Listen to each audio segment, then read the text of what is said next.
안녕하십니까. 10월 28일 저녁 김경국 TV 시작하겠습니다. 민주당 이재명 대표의 1심 선고가 가까워오면서 1심 선고 생중계를 요구하는 목소리가 여야 가리지 않고 지금 높아지고 있습니다. 국민의힘 주진우 의원이 국회 법사위 상임위 활동과 그리고 국정감사 활동을 통해서 국민의 알 권리 충족을 위해서 이재명 대표의 1심 선고 공판들을 생중계하자 이렇게 주장을 했었죠.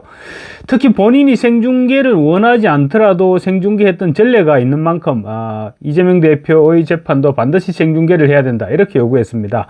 박근혜 전 대통령, 이명박 전 대통령 두 전직 대통령의 재판이 본인의 동의가 없었음에도 불구하고 당시 김명수 대법원장 시절 규칙을 고쳐가면서까지 생중계를 했었습니다. 따라서 이재명 대표는 현직 제1당 대표죠. 제1당 대표로 국민의 관심사가 지대한 만큼 생중계를 해야 된다. 국민의 알 권리를 충족시키기 위해서라도 생중계를 해야 된다. 이렇게 주진우 의원이 주장했던 것입니다. 특히 이재명 본인이 증거 조작 그리고 녹취록 짜집기 등을 주장하고 있죠. 이런 상황에서 생중계는 국민에게 진실을 알리기 위한, 진실을 확인시키게 해주는 가장 중요한 수단, 투명한 방법이 될 수 있다는 것이 주진우 의원의 주장입니다. 주진우 의원의 이 같은 주장에 이어서 새미래민주당 전병헌 대표도 공직선거법 위반 혐의 그리고 위정교사 혐의 재판 1심 선고 공판을 생중계해야 한다 이렇게 주장하면서 주 의원을 거들고 나섰습니다. 전병헌 새미래민주당 대표는 28일 오늘이죠. 당 최고위원회의에서 이재명 대표의 릴레이 1심 최종 판결을 앞두고 본인은 물론 친명계의 초조한 기색이 역력하다. 청원운동과 무죄 토론회를 열 정도로 무죄 입장에 자신 있다면 모든 국민이 알 수 있도록 1심 판결을 생방송 중계할 것을 제안한다 이렇게 말했습니다.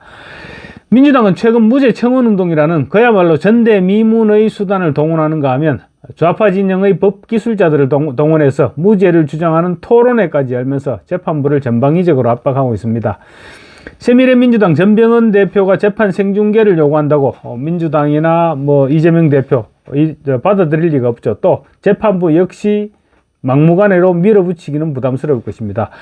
하지만 국민의힘 주진우 의원에 이어서 야당 대표도 생중계를 요구함으로써 국민적 관심사로 끌어올린다는 데 의미가 있어 보입니다. 재판부가 생중계 여부를 마지막까지 고민하는 느낌만 준다고 하더라도 이재명 입장에서 볼 때는 상당한 부담으로 작용할 수 있을 것입니다. 전병헌 대표는 이렇게 얘기합니다.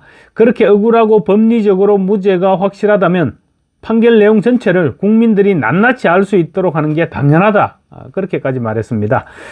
사실 이재명 입장에서도 무죄를 확신한다면 오히려 재판을 생중계해야 됩니다. 생중계 재판에서 무죄를 선고받으면 정치적으로 면죄부를 받게 되죠. 정치적으로 면죄부를 받고 또 다른 재판에까지 긍정적인 영향을 끼칠 수 있게 됩니다. 만약에 생중계 재판에서 생중계로 진행된 1심 재판에서 무죄가 선고되었는데 항소심에서 유죄로 다시 뒤집기는 쉽지 않을 것입니다. 만약에 이재명이 진짜로 결백하다면 설령 유죄를 선고받는다고 하더라도 국민들이 뭐가 잘못됐는지 뭐가 왜곡됐는지 이런 부분들을 알릴 수 있는 좋은 기회라고 할 수 있을 것입니다. 비공개 재판을 할 경우 선고 결과가 여론에 그대로 잘 전달되지 않을 수도 있습니다. 사실 판결문 분량이 얼마나 될지도 알 수 없습니다. 아마 무지무지 길어질 수도 있습니다. 박근혜 전 대통령의 국정농단 사건 1심 판결문의 경우 약 1700쪽에 달했습니다. 재판부가 핵심 쟁점 그리고 증거 등을 상세히 다루기 위해서 장문으로 판결문을 작성했기 때문입니다. 이명박 전 대통령의 판결문도 1200쪽에 달했습니다. 아마 이재명의 경우도 고 김문기 씨를 모른다고 했던 부분 그리고 백현동 사업 허가가 박근혜 정부 국토부의 협박 때문에 허가를 내어줬다. 이 두 가지 혐의죠. 선거법 위반이 두 가지 혐의이고 또 이재명의 정치적 무게 이런 부분들을 감안할 때 아마 상당한 분량의 판결문이 나오지 않을까 그렇게 추측할 수 있을 것 같습니다. 재판의 투명성을 보장하고 전 국민이 판결 내용을 들어보고 판단할 수 있도록 판결의 전 과정이 국민에게 확실하게 전달되어야 한다는 주장에 갈수록 힘이 실리고 있는 것도 사실입니다. 전병헌 대표는 민주당과 이재명 측의 비공개 요구에 대해서 긴 판결문을 다 읽기 어려운 상황들을 악용해서 진영 내의 법기술자와 다수 권력을 동원해서 부분적 발췌로 왜곡하려는 의도가 뻔하다. 그렇지 않다면 무죄를 주장하는 피고 측이 생중계를 반대할 이유가 없다. 이렇게 비난했습니다. 이와 함께 재판을 생중계로 공개하면 이재명 무리의 협박으로부터 재판을 보호할 수도 있고 또 재판부 역시 좌파들이나 개딸들의 위협으로부터 안정감을 느낄 수 있습니다. 또 판결 이후 혼란을 부추기려는 세력들의 음모 공작을 차단하는 현실적 방안으로도 생중계가 거론되고 있습니다. 전병헌 대표는 새민주당은 생중계를 통해 국민들이 사건의 실체적 진실을 정확히 알아야 한다고 생각한다.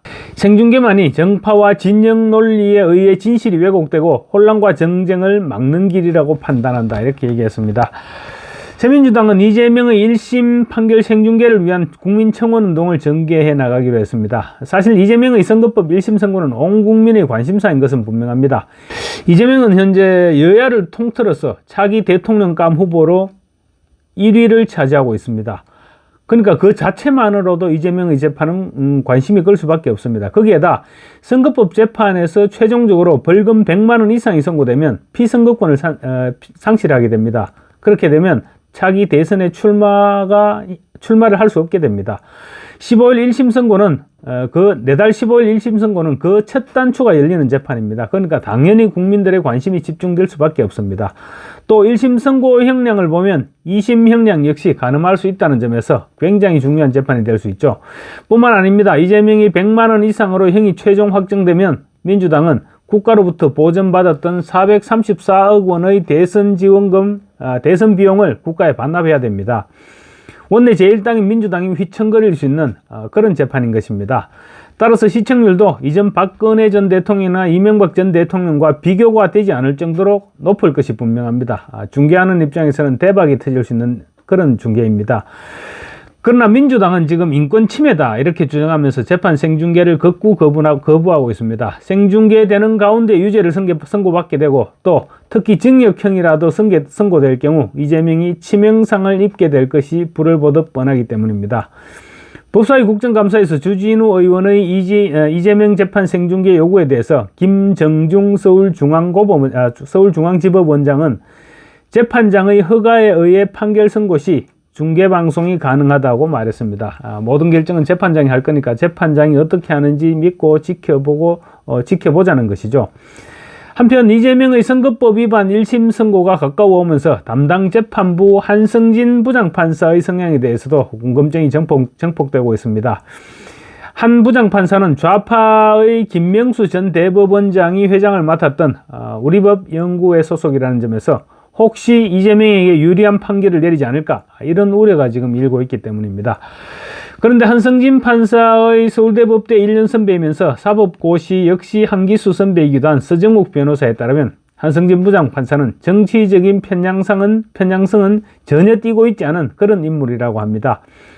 좌파 성향의 판결을 해온 사람이 아니라는 것이죠. 서 변호사에 따르면 한성진 판사의 판결 가운데 정의당 관련 재판이 있었다고 합니다. 대종상 영화감독 김모 씨가 정의당 홍보 영상 제작비 7,500만 원을 부풀려서 제출했다가 정치자금법 위반 및 사기 사건으로 기소된 사건이 있었는데 1심에서 무죄 판결을 받았는데 한성진 판사가 2심에서 징역 6개월에 집행정지 1년을 선고했다고 합니다.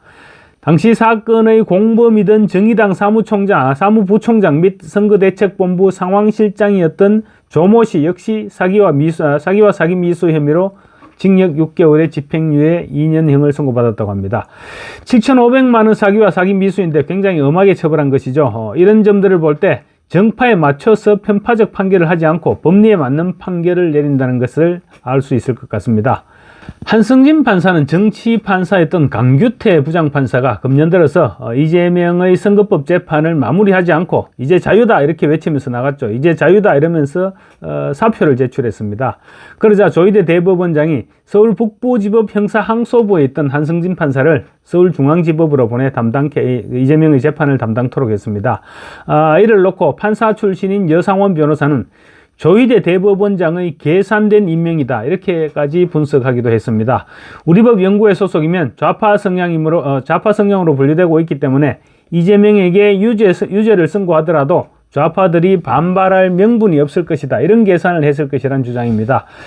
어쨌거나 분명한 것은 이재명의 선거법 재판은 한성진 판사와 함께 좌우 배석 판사가 합의로 유무죄를 판단하고 또 형량 역시 합의로 결정하게 된다는 점에서 무죄 선고나 터무니없는 형량이 선고되지는 않을 것이라는 점입니다.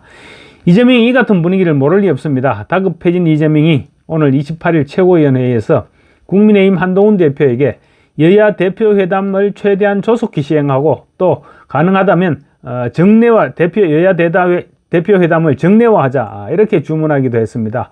국민을 믿고 정치를 함께 하자 이런 말도 했습니다. 기가 막힐 일이죠. 내일 모레 1심 선고가 내려지면 어떻게 될지도 모르는 사람이 지금 대표회담을 정례화시키자고 합니다. 그만큼 다급해진 것입니다. 윤석열 대통령이 만나주지 않으니 여당 대표와 회담을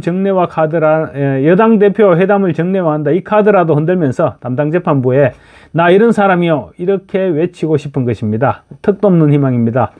내달 15일 이재명 재판의 첫 단추만 제대로 꿰어진다면 첫 재판 후 열흘 후에 열리는 또 위정교사 혐의 재판 그리고 이화영의 항소심 이후 급가속이 붙을 것으로 예상되는 이재명의 불법 대북 송금 사건 재판까지 순풍에 돛을 단 듯이 잘 진행될 것으로 보면 될 것입니다. 감사합니다. 구독과 좋아요 그리고 알림 설정은 저에게 큰 힘이 됩니다.